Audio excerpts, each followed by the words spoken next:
Chapter 4. Fresh. His mom had called it a new beginning. She said he should think of it as a fresh start. Those were her exact words, like she had memorized them from some drugstore greeting card. "You're just going to have to trust me on this," she said. "Well, what do you say to that?" So Eric nodded, looked at the floor, and said, "Sure, sure, sure." Yes, he trusted her. Yes, he loved her. Yes, yes, 1,000 times, yes. What did she want from him? Rainbows and unicorns? So she sold the house. Eric said goodbye to his friends, and the fractured family headed east. They drove in a car behind a rental truck through Maryland and Pennsylvania, into New Jersey and New York, and finally across Throgs Neck Bridge and onto Long Island, his brave new world. Bellport was his mom's old hometown. She still had a few friends there from back in the day.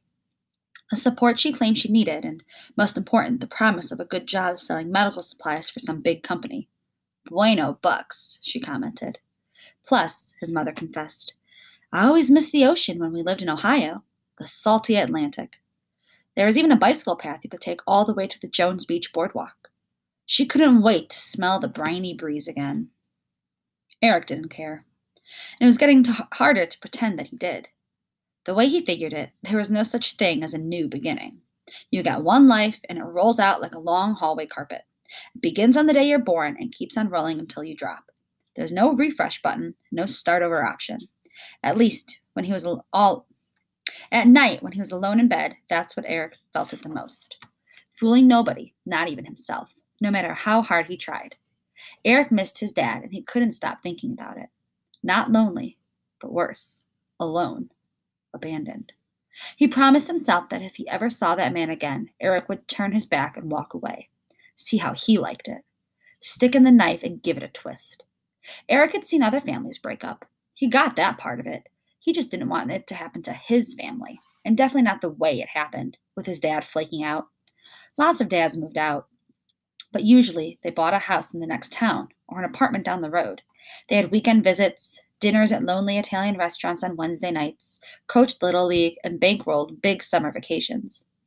Not Eric's dad. He just lost it. Stopped going to work, stopped functioning, and eventually just dropped out of sight. Gone, daddy, gone. He left and never came back, even though he kept saying he would. Or was it that he might? His mother said that his father went off looking for something, as if he were searching for a lost lottery ticket. "He'll be back," she used to promise. "He's just struggling right now," she said. "It's not his fault." But weeks became months, the months became years, and his father never found it, that missing something. He never showed up again either, which led them to Bellport and the necessity of a fresh new start. Like Eric's actual life was some kind of new and improved fabric softener. How does a father do that? Just screw up everything.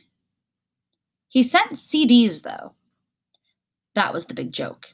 Every once in a while, a padded envelope arrived in his father's handwriting addressed to Eric.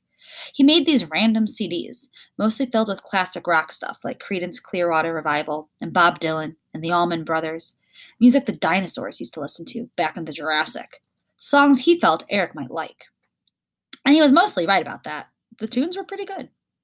His father phoned sometimes, too, but never seemed to say anything. It was like he was in a fog, his thoughts confused. He just wasn't the same man anymore.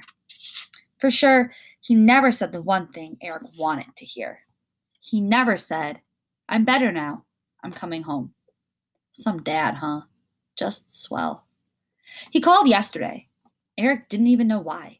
It was a question he kept wanting to ask, if he had the courage. "Why are you calling, Dad? What's the point?" The phone got passed around from his mother to his little brother Rudy, and finally to Eric. The conversation was brief and awkward, as if his father was tired, talked out. Eric kept thinking of it this way. It was like his father was a great bird that had flown away, and all Eric could do was watch that bird drift into the distance, smaller, smaller, until it seemed to vanish completely, lost in the clouds.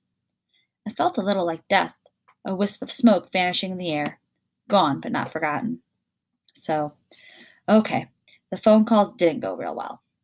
Or maybe Eric just wasn't very nice. "You probably hate me," his father observed. Eric didn't answer. He recognized the code. He knew it was really a question, a desperate request, and he heard the ache behind it. The answer his father was looking for was something like, "Oh no, Daddy, don't worry about us. You're still the world's greatest dad." Like on those coffee mugs you see at the mall. The lamest Father's Day gift ever. But Eric wasn't a little kid anymore. Not like Rudy. He was 13 years old. Lucky 13. Try to roll that with a pair of dice. And the truth was, Eric just didn't have it to give. A part of him had been ripped out like the stuffing from a pillow. So Eric remained silent on the phone, kept his father waiting. If Eric listened very hard, he could almost hear his father twisting in the wind, the groan of the rope. A little revenge that didn't make Eric feel any better. "I guess that's it," his father said. "You don't have to say anything, Eric. I'm sorry. I'm so sorry. I just can't. I can't." Click. And he was gone. Again. Call over. Eric looked at the phone in his hand, shot daggers at his mom, snapped it shut. He went into the kitchen, looked for something to eat, a bowl of Rice Krispies, some pretzels, anything. His mother barked something about dinner being almost ready, and not to spoil his appetite. Rag, rag, rag. So he grabbed his iPod instead, slipped open the back door, and parked himself in a lawn chair. Eric turned the music up and let it pour into him, fill him up. He had downloaded the songs from his dad's CDs. Eric did not curse or cry or seem to feel much of anything. It was all just a swirling mass, a crazy mess inside his numb skull. He closed his eyes and heard Led Zeppelin guitarist Jimmy Page pick out the first notes of Communication Breakdown. Rapid fire like a machine gun on the open E string before hitting 3 big chords, D, A, D. And then singer Robert Plant's siren wail, "Hey girl, stop what you're doing." It had rained and some worms crawled from their holes onto the brick patio. Eric grabbed a stick and idly poked at one, turning it over. That's how he felt, he decided. Just like that worm. Pushed around, prodded by a stick.